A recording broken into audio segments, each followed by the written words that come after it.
Hello everyone, स्वागत है आप सभी के डेली करंट अफेयर्स में। तो आज की पहली खबर देखते हैं। चलो स्टार्ट करते हैं। पहली खबर है चुनावी बॉन्ड क्या है। ठीक है, चुनावी बॉन्ड क्या है यानी चुनाव से संबंधित है ये, और बॉन्ड है यानी पैसे की बात हो रही है। ठीक है, तो चर्चा में क्यों आया है, तो हाल ही में सुप्रीम कोर्ट ने केंद्र की चुनावी बॉन्ड योजना यानी इलेक्टोरल बॉन्ड स्कीम की वैधता को चुनौती देने वाली याचिका को 5 न्यायाधीशों की संविधान पीठ के पास भेजा है। यानी सुप्रीम कोर्ट के खिलाफ एक याचिका दायर की गई, केंद्र के खिलाफ एक याचिका दायर की गई है सुप्रीम कोर्ट में, जिसको उसने 5 न्यायाधीशों वाली संविधान पीठ के पास भेज दिया है।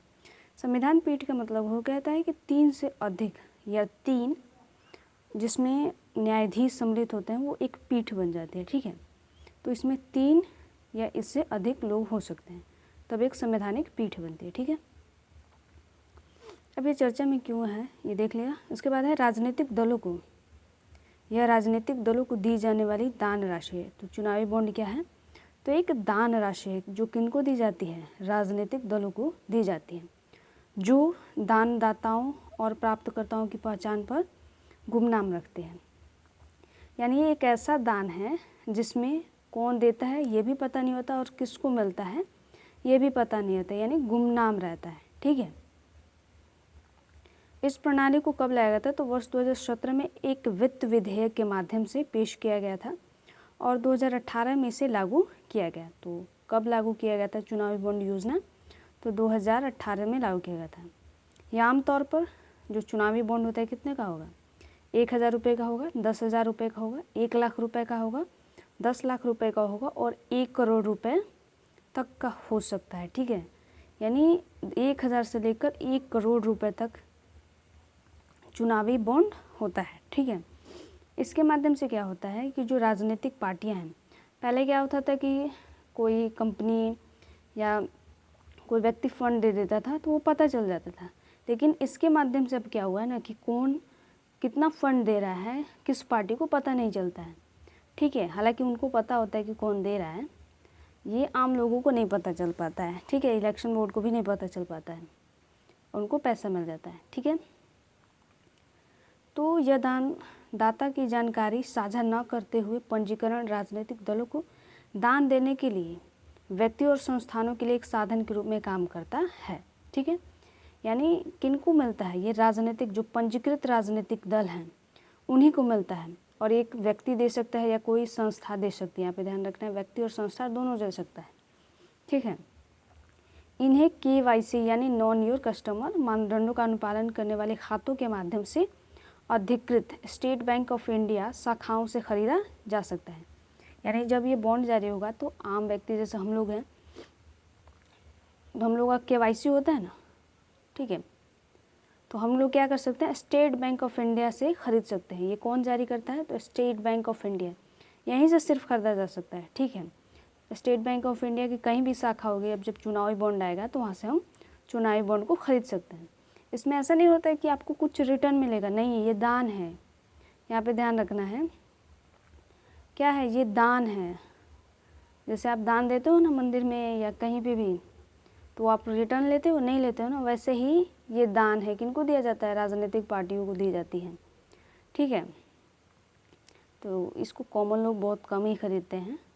ठीक है, कंपनियां वगैरह खरीदती हैं और इंस्टीट्यूशन वगैरह खरीदते हैं। आम जनता के पास पैसा नहीं है कि उस चुनावी राजनीतिक दलों को क्या कर दे, दान दे।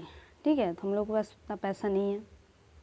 यह बॉन्ड पूरे वर्ष खरीदने के लिए उपलब्ध नहीं है, यानी कभी भी आप नहीं खरीद सकते हैं। एक टाइम होता है कब खरीदा जा सकता है, और यह जारी होने की तारीख से 15 दिनों तक ही वैध होता है। 15 कैलेंडर दिनों तक, यानी 15 दिनों तक ही वैध होता है। ठीक है, तो पूरे वर्ष भर कभी भी नहीं उपलब्ध होगा। जब चुनाव आता है ना, उसका एक टाइम पीरियड होता है कि कब कब आएगा वो। ठीक है, कब कब चुनाव होता है तो कब कब आएगा, ये बात होती है उसमें।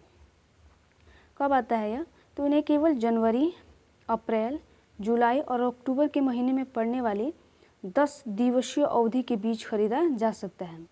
यानी इस टाइम पे जब चुनाव होगा और ये जब बॉन्ड जारी किया जाता है तो 10 दिन की अवधि के बीच खरीदा जा सकता है। कुछ राजनीतिक दल हैं जिनको ये पात्रता मिलती है, यानी कौन चुनावी बॉन्ड के माध्यम से पैसा इकट्ठा कर सकता है। तो उसके कुछ मानदंड हैं, जैसे यह जन प्रतिनिधित्व अधिनियम 1951 की धारा 29A के तहत पंजीकृत वह राजनीतिक दल ही चुनाव बॉन्ड प्राप्त कर सकते हैं। तो कभी पूछ ले तो ध्यान रखना है, जन प्रतिनिधित्व अधिनियम 1951 की धारा 29A के तहत जो भी राजनीतिक पार्टी पंजीकृत हैं वही चुनावी बॉन्ड का उपयोग कर सकते हैं और उन्हें ही चुनावी बॉन्ड से जो पैसा मिलता है वो प्राप्त होगा।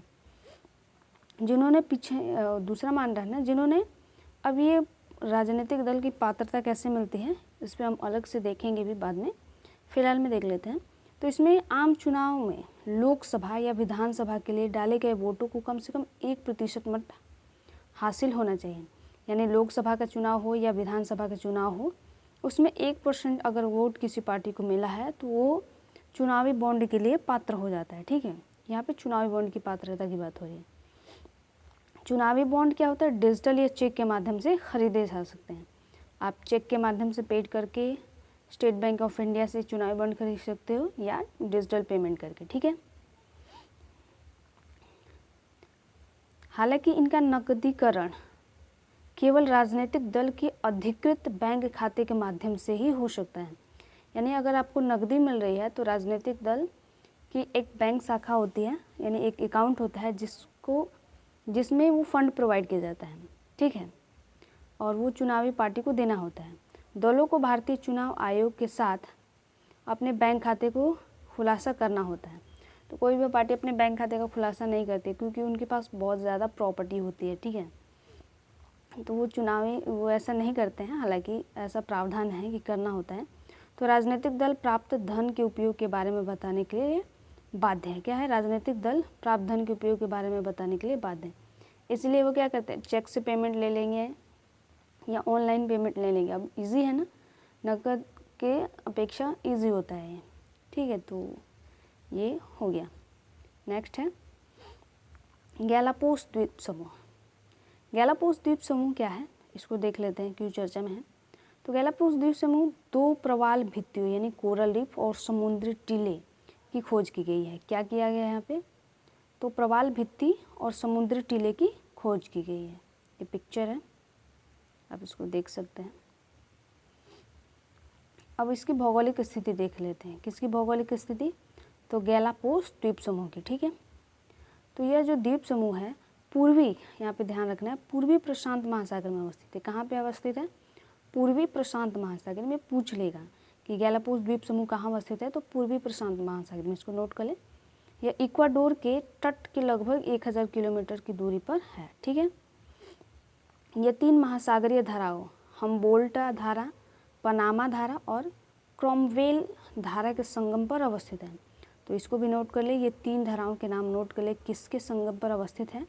कभी पूछ ले कि हम्बोल्ट धारा के संगम में कौन अवस्थित है।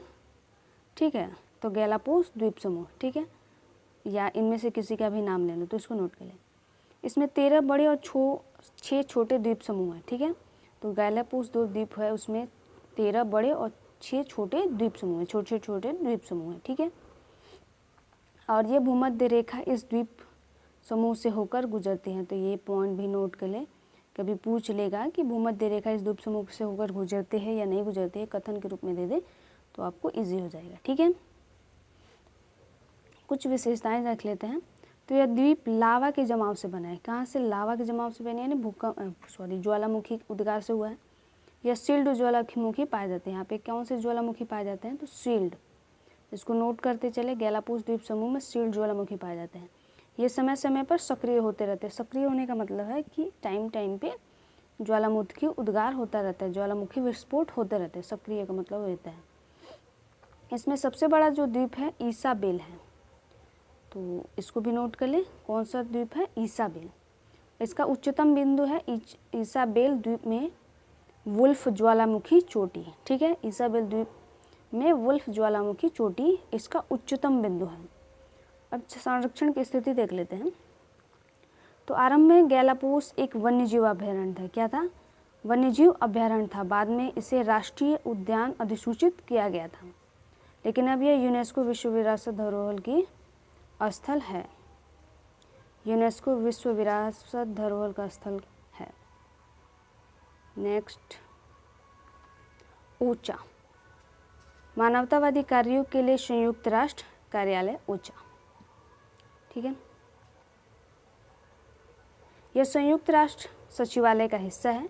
यह आपात स्थितियों में समुचित कदम उठाने के लिए मानवतावादी कार्यों में लगे भारतीयों भागीदारों का एक साथ लगता है, ठीक है। तो उसकी उत्पत्ति संयुक्त राष्ट्र मानवतावादी कार्य विभाग 1998 में ऊंचा में बनाया गया था। कब बनाया गया था? तो 1998 में ऊंचा में बनाया गया था। ऊंचा ने वेस्ट बैंक में बरसाए गए इजरायलियों द्वारा फिलिस्तीनियों को डराने और उनके खिलाफ हिंसात्मक घटनाओं में वृद्धि होने को लेकर चेतावनी जारी की है। तो चर्चा में इसलिए है। इसके कुछ कार्य हैं जैसे सहायता जुटाना, सूचनाओं को साझा करना, मानवतावादी सहायता के लिए प्रयासों का समर्थन करना और संकट से प्रभावित समुदायों के हितों का समर्थन करना। इसका मुख्यालय 2 है। ऊंचा के 2 मुख्यालय हैं, एक जेनेवा है और एक न्यूयॉर्क में है। जेनेवा और न्यूयॉर्क 2 इसके मुख्यालय हैं। यह मुख्यालय ऊंचा के मानवतावादी सहायता से संबंधित वैश्विक अभियानों के केंद्र के रूप में कार्य करते हैं, ठीक है। तो यहाँ पे 2 मुख्यालय हैं, इसको नोट कर लेना है, जेनेवा और न्यूयॉर्क। सो आज के लिए इतना ही गाइस, थैंक यू।